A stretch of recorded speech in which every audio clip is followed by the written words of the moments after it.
Back in 2019, I thought that Bitcoin self-custody was pretty straightforward. Buy a hardware wallet, write down the recovery words, move the Bitcoin off the exchange.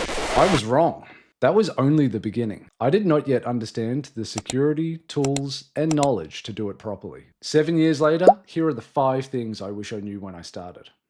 I came to Bitcoin through a very conventional financial education. I completed a Bachelor of Business and majored in Economics and Finance, and I was educated through the standard Keynesian framework. But even then, I sensed that something was wrong with the money itself. I could see prices continuing to rise. I could see debt expanding, and holding cash seemed to punish responsible savers over time. I could see the symptoms, but I couldn't properly explain the cause. I went on to work as a financial analyst. Later, I became a real estate investor. I was building wealth partly through monetary inflation, but I did not fully understand the mechanism that was driving it. By then, like many of us, I'd heard about Bitcoin many times. And like many people, I dismissed it. I thought it was speculative. I thought it was probably a scam. I didn't believe it was backed by anything serious. Then in 2019, something changed. People who I respected were speaking positively about Bitcoin, so I decided to take another look. And the deeper I went, the more surprising it became. Normally, when you investigate something questionable, the weaknesses become more apparent. Bitcoin was the opposite. The further I went, the more coherent it became. More original, more technically sophisticated, and far more authentic than I had expected. 7 years later, Bitcoin is now central to my life and to my work. I created Arise Bitcoin, and I work professionally in Bitcoin self-custody guidance. I help individuals, families, and SMSFs understand their custody operations. I work with people privately and through practical workshops, but I never hold their keys, and I don't operate their wallets for them. I help them understand the tools, processes, and responsibilities involved. And if you need hands-on help with Bitcoin self-custody, do not wait as long as I did. You can book a cost-free, obligation-free introductory session with me. Go to arisebitcoin.com/book. Now, these are the 5 things I wish I understood when I started. The first lesson begins before you buy a hardware wallet. Get your wider digital life under control first. Bitcoin self-custody sits on top of your existing digital habits. If those habits are chaotic, the hardware wallet will not fix them. Start with a proper password manager. Learn what it does. Learn how its recovery process works. Use strong, unique passwords for every important account. Never reuse the same password across multiple services. One compromised website should not compromise your entire digital life. Your primary email account deserves particular attention. It is often the recovery point for everything else that you use. Secure it properly. Use strong authentication, review the recovery options, and stop handing the same email address to every company you deal with. Use aliases or burner addresses where appropriate. Features such as hide my email can reduce unnecessary exposure. Learn some basic online privacy. Understand phishing. Understand how much information you reveal through routine online activity. Learn what a VPN does. And just as importantly,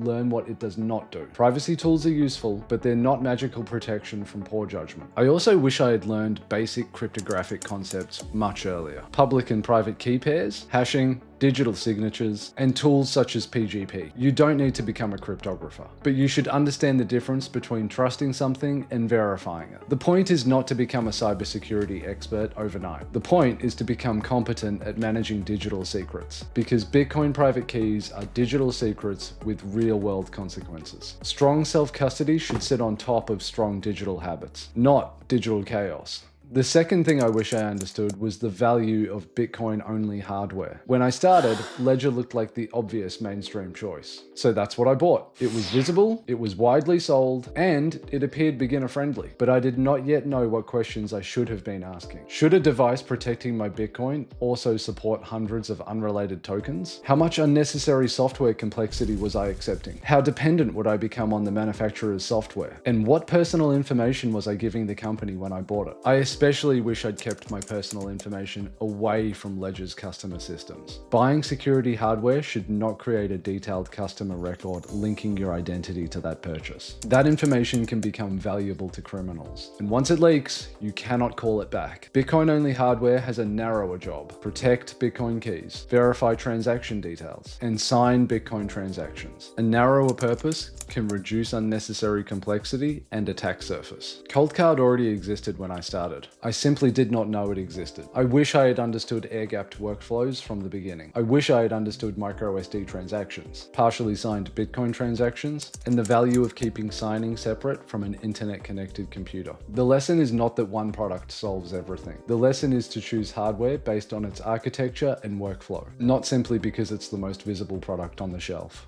The third lesson is the one that would have given me the most confidence. Prove that you can recover the wallet before putting meaningful Bitcoin into it. In 2019, I often felt like I was flying blind. I was following instructions, but I did not fully understand what would happen if the device failed. Moving Bitcoin off of an exchange sometimes felt like a hit and hope. Copy the address, check it several times, press withdraw, then sit there wondering whether the Bitcoin would arrive. Those transactions were terrifying, because I had not yet developed the confidence in the underlying process. Writing down a seed phrase is not the same thing as proving recovery. You may have written one word incorrectly, you may have recorded the wrong order, your backup might be incomplete, or it may be physically too fragile for long-term resilience. A backup only matters if it is accurate, durable, and usable. I wish I'd created a durable offline backup from the very beginning. Paper can be useful, but it's vulnerable to water, fire, fading, and physical damage. A proper steel backup gives far greater physical resilience. But whatever method you choose, the backup must remain private and recoverable.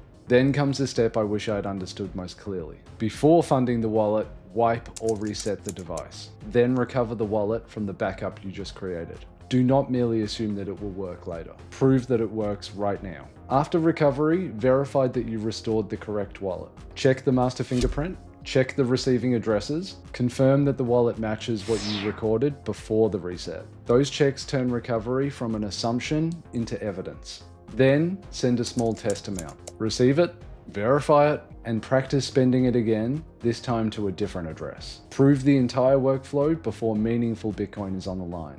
Confidence in self-custody does not come from hoping that the wallet works. It comes from proving that you can recover and operate it. Do not fund a wallet until you have proved that recovery works. The fourth thing I wish I understood was the value of real human help. I spent too much time trying to work out everything on my own, reading articles, watching videos, searching forums, and hoping that I could separate good information from bad information. Online information can be incredibly useful, but it has its limits. An anonymous video cannot see the mistake that you are about to make. A forum post cannot understand your exact circumstances. And fake support accounts deliberately target those who are confused and vulnerable. Real Bitcoin community changes the learning process. You meet people who have already made the mistakes. People who can compare notes with you, people who can show you the tools in person, and people who can tell you when something does not look right. Paid guidance can also save you an enormous amount of time, especially when meaningful Bitcoin is involved. You are not paying someone to take control for you. You are paying for experience, process, and supervision. The goal is to become more capable and independent, not permanently dependent on another person. The right guide will never ask for your seed phrase. They should never control your private keys, and they should never operate the wallet on your behalf. You should remain the person making the decisions and performing the actions. This is the major reason I created Arise Bitcoin. It's the service I wish I could have found in 2019. Practical, hands-on guidance without giving up ownership or control. The final thing I wish I did was study Bitcoin much harder, much earlier. When I began, I thought the learning curve would eventually flatten out. Instead, Bitcoin became more interesting as I went deeper. I learned that a Bitcoin balance is comprised of individual UTXOs. Those UTXOs have their own history, their own privacy implications, and their own transaction costs. Coin control lets you make more deliberate decisions around which pieces you spend. I learned how passphrases create separate wallets from the original master seed, and how powerful they can be when they're used correctly, but also how dangerous they can be when they're forgotten or poorly documented. I learned how master fingerprints help identify the correct wallet. Small pieces of information can become extremely important during recovery. Sparrow Wallet did not exist when I started out in 2019. It's one of those tools I genuinely wish existed. Sparrow made addresses, change, inputs, outputs, and UTXOs far more visible. It helped turn the wallet from a mysterious balance into something far more usable. And today, beginners can use testnet to practice before risking real Bitcoin. I learned about BIP85, a way to determine additional deterministic secrets from a source master seed. I learned why running your own node matters. It allows you to verify your Bitcoin balance independently, and it reduces unnecessary dependence on someone else's infrastructure. Deeper knowledge also exposed other long-term questions. What happens if the device breaks? What happens if you become incapacitated? What happens when you die? Can your family locate the right instructions? Inheritance readiness is a part of self-custody, and it should not be left until the emergency has already arrived. But you don't need to use every advanced feature, and more complexity is not automatically more secure. A complex arrangement that you can't recover is not a good arrangement. The goal is to understand the available tools and their different trade-offs, and then to build something that you can confidently operate across time. Learning doesn't end when the Bitcoin leaves the exchange. That is where serious ownership begins. Looking back, my main mistake was thinking that self-custody was mainly a product purchase. Buy the device, write down the words, move the Bitcoin, done. But that is not the full responsibility. Serious self-custody requires good digital habits, the appropriate tools, tested backups and recovery, reliable people to learn from, and a willingness to keep studying. Those early gaps eventually became the reason I created Arise Bitcoin. I wanted to provide the kind of practical help that I could not find when I began. If this video has shown you that your own self-custody process needs work, do not ignore that feeling. Book a cost-free, obligation-free introductory session with me.